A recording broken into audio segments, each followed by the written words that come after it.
Selamat datang teman-teman kami dari kelompok 5 akan mempresentasikan hasil proyek yang kami buat yaitu pada dua perusahaan BRI dan BMRI atau Mandiri, yaitu dengan analisis laporan keuangan perusahaan, pendekatan common size, rasio due point, cross section, dan isu perbandingan. Next.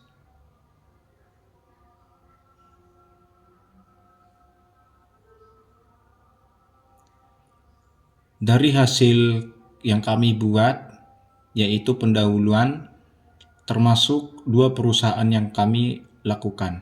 Berdasarkan aset, PT Bank Mandiri Persero Tbk BMRI merupakan salah satu bank terbesar di Indonesia dengan laba bersih yang meningkat 3,7% dari tahun sebelumnya. Bank Mandiri terus mencatat pertumbuhan keuangan yang signifikan pada tahun 2023. Laba bersih tersebut mencapai 5,1 triliun. Peningkatan penyaluran kredit dan efisiensi biaya operasional mendorong peningkatan laba. Selain itu, Bank Mandiri meningkatkan pengalaman pelanggan dengan meningkatkan inovasi produk dan layanan, memperkuat posisinya di pasar perbankan digital. Bank milik negara PT Bank BRI Persero Tbk BRI berfokus pada memberikan layanan kepada masyarakat pedesaan dan mikro, kecil, dan menengah atau UMKM di Indonesia. Dalam hal jaringan layanan, BBRI adalah bank terbesar di Indonesia, terutama berkat dukungan dari kerjanya di seluruh Indonesia. Untuk mendukung inklusi keuangan di seluruh negeri, BRI akan terus memperkuat digitalisasi layanan melalui platform Brimo dan layanan digital lainnya pada tahun 2023. Next.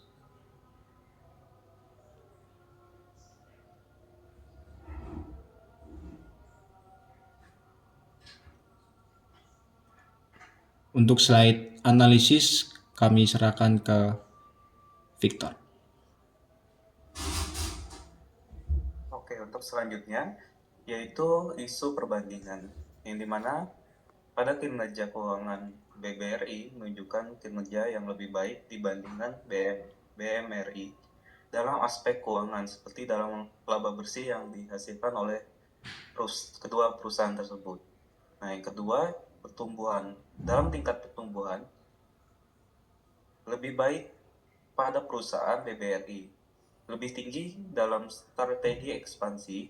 Hal ini bisa menjadi sinyal yang positif bagi para investor yang mencari tingkat pertumbuhan yang lebih baik dalam jangka waktu yang lebih panjang.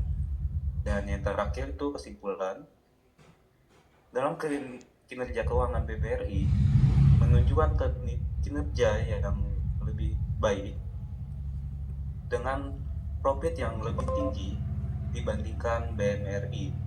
Untuk BMRI, hal ini mencerminkan efektivitas perusahaan dalam menghasilkan laba yang lebih tinggi pada kedua perusahaan tersebut. BBRI mampu menghasilkan tingkat laba bersih yang lebih tinggi dibandingkan BBRI. Nah, yang kedua itu skala aset. Total aset BMRI itu lebih tinggi dibandingkan nilai aset BRI. Hal ini menunjukkan bahwa perusahaan BMRI mampu dan dapat mengelola serta memanfaatkan aset yang lebih tinggi dibandingkan perusahaan BBRI. Sekian dari kami, hasil dari analisis dan kesimpulan yang dapat kami berikan dari kelompok kami. Sekian dan terima kasih.